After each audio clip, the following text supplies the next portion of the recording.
Hello students, I am Subya Qasim. Chapter 7 Looping Statements is going on.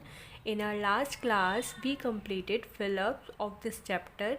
Now today, we covered true false of this chapter. So, number first is looping technique reduce the number of instruction.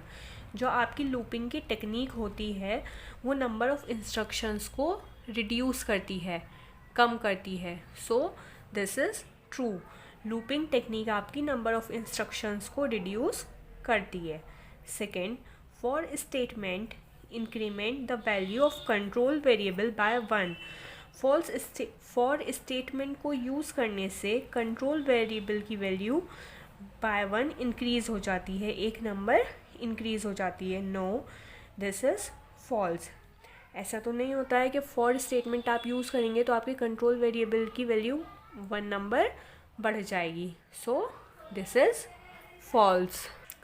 Next, the same control variable can be use in different loop.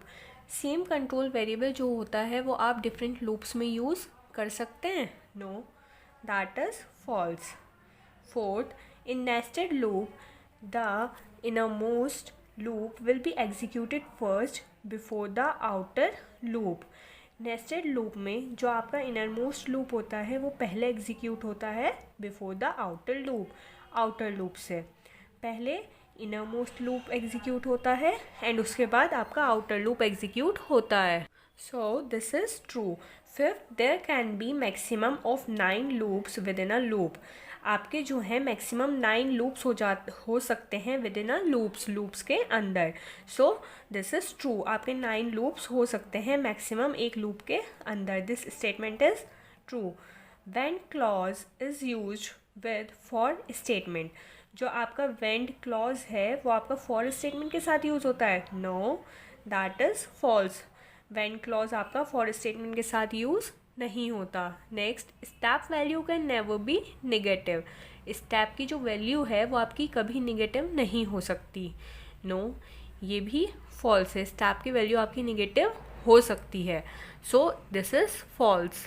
These are your true false. Now multiple choice questions. Number first, which variable keeps track of the number of times a particular instruction has been executed in loop.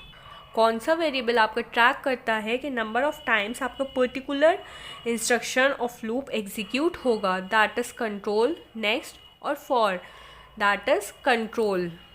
Second, which value is optional and can either be positive or negative. कौन सी value जो है वो optional होती है और positive या फिर नेगेटिव हो सकती है. किसकी वैल्यू हो सकती है. A for, B step, C next. The correct answer is step. Step की वैल्यू आपकी ऑप्शनल भी हो सकती है एंड पॉजिटिव या फिर नेगेटिव भी हो सकती है.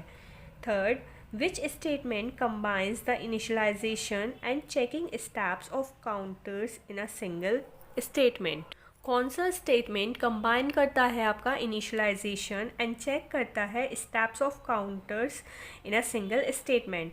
काउंटर्स के स्टेप को चेक करता है सिंगल स्टेटमेंट में. डू, वाइल और फॉर. कौन सा स्टेटमेंट करता है. That is for statement. For statement आपका इनिशियलाइज करता है एंड काउंटर करता है सिंगल स्टेटमेंट को.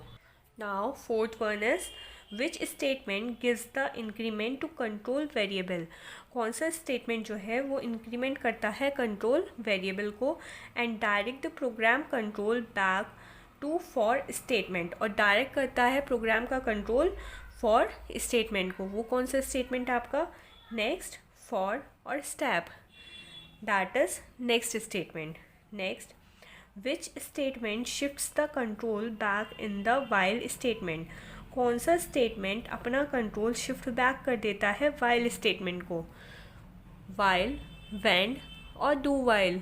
कौन सा स्टेटमेंट शिफ्ट बैक करता है अपना control. That is wend statement. Wend statement control जो है वो वाइल स्टेटमेंट को दे देता है.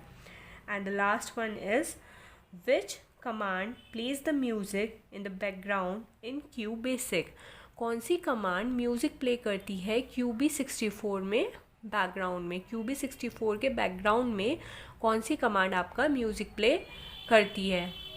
MB, MF or T?